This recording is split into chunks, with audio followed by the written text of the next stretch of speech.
All right, hello once again, Jeff Scott from Jeff Teaches Programming. I had to stop the last video. I was having some problems with my machine, which I think I've been able to fix. So let's get back into this. We were doing the grand total row right here.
Right.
Believe it or not, we're almost finished with this particular function.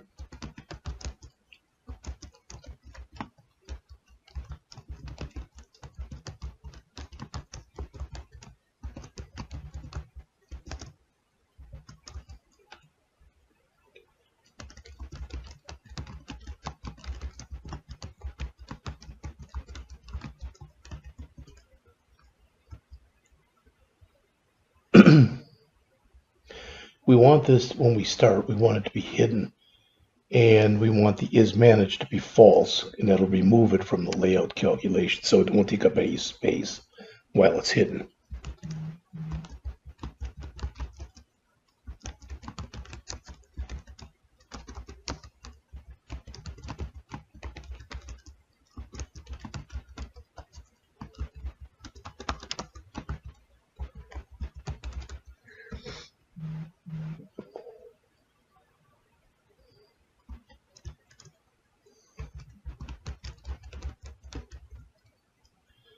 And clicking the dark overlay itself, not on the modal box, is going to close it. So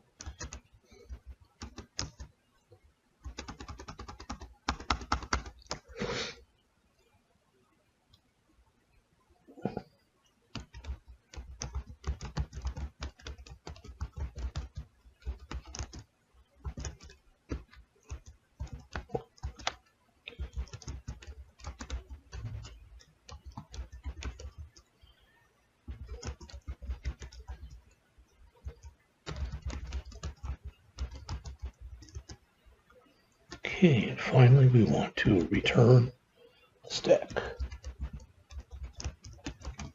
And that is it for that particular routine. So again, we're about 450 lines in.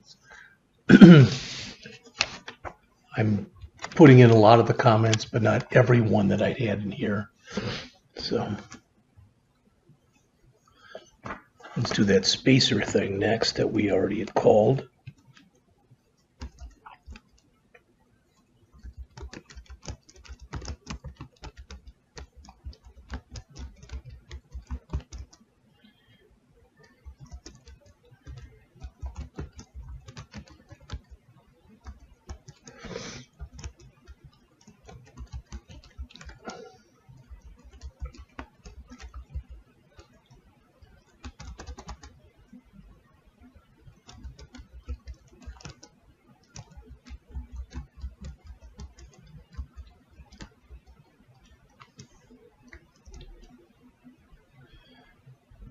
All right.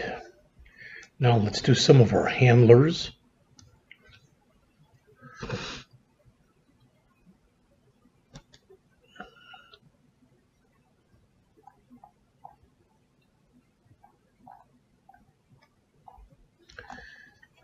Looking in here. This employee type combo. What are we doing here?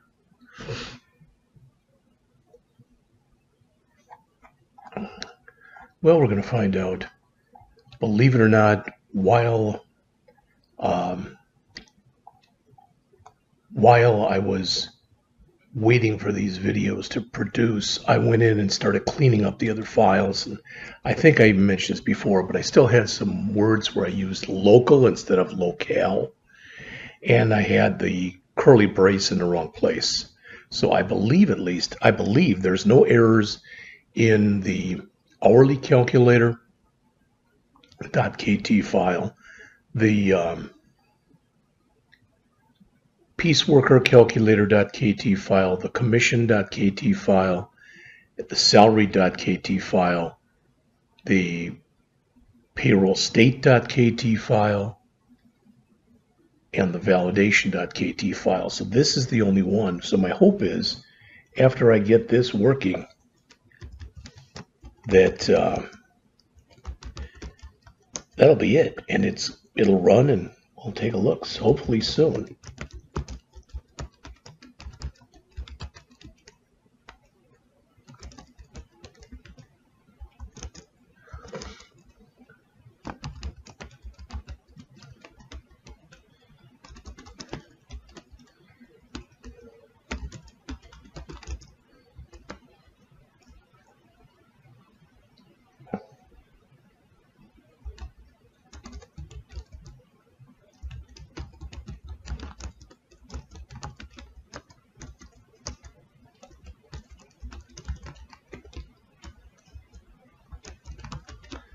Now, I'm not going to put a comment there. Hopefully, the name of the routine is good enough.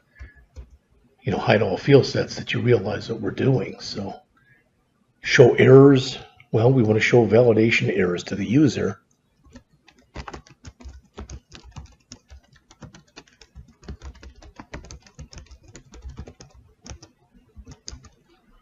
And it's nice, short, and sweet.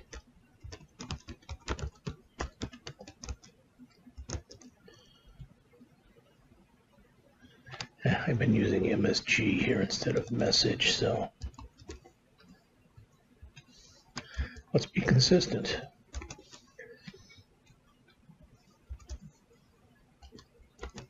And if we want to clear out our errors,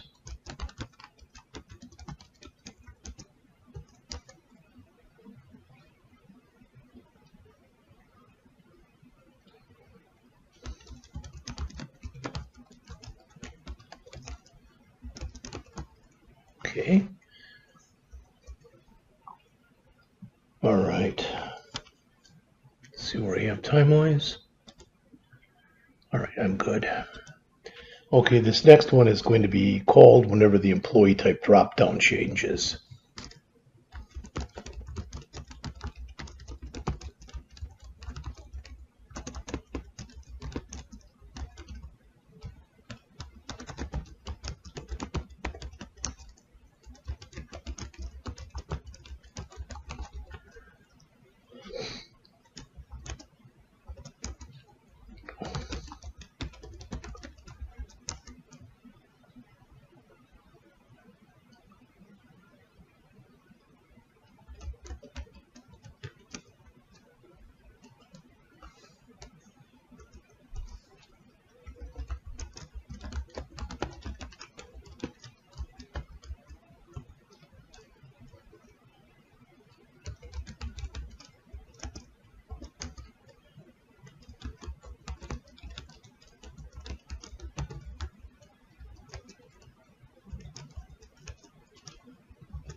So that's the hourly.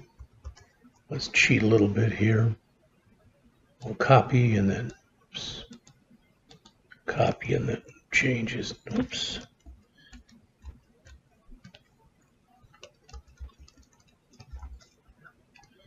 What I did there.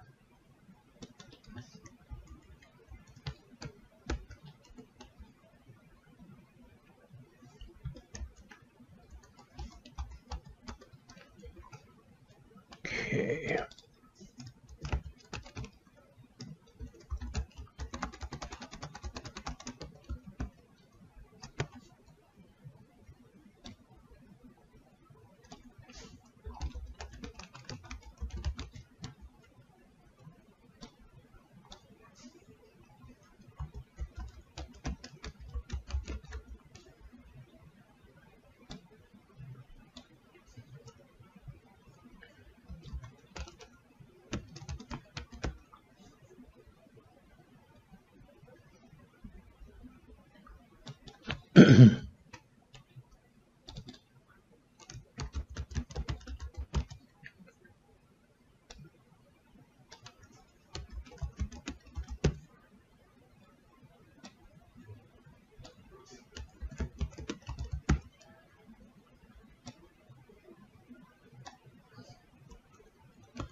There we go.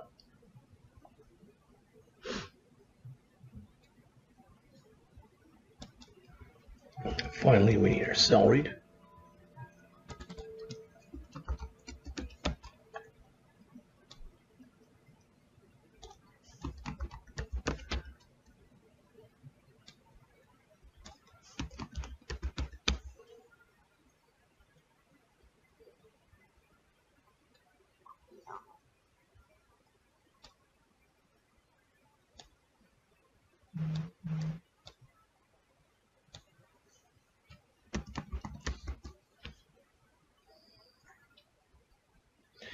And of course, if there's nothing selected, let's get that one in there as well.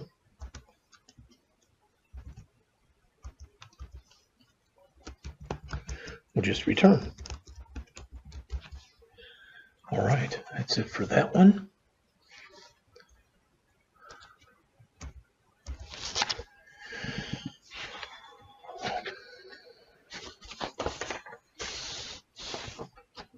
Next, we have our calculate button, and that's again pretty complex. I think I'm going to stop here, even though it's a little bit early, so I can do all of it together.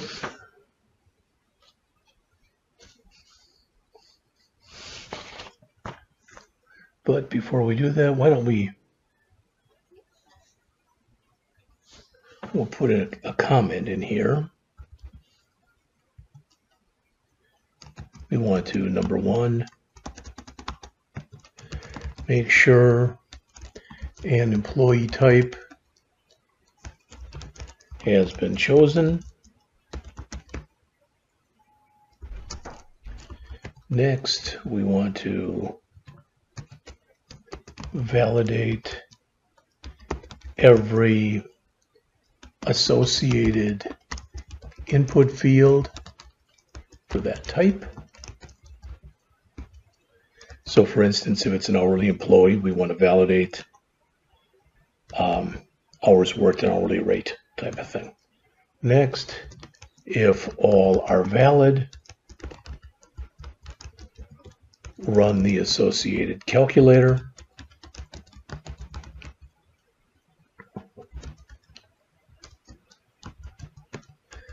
Then add the resulting gross pay.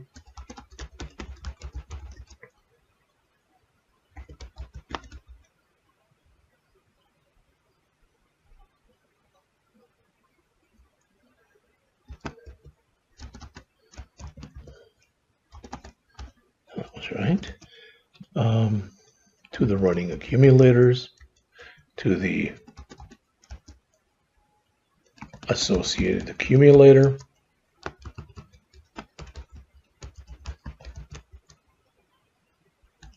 and append a result card to the results panel.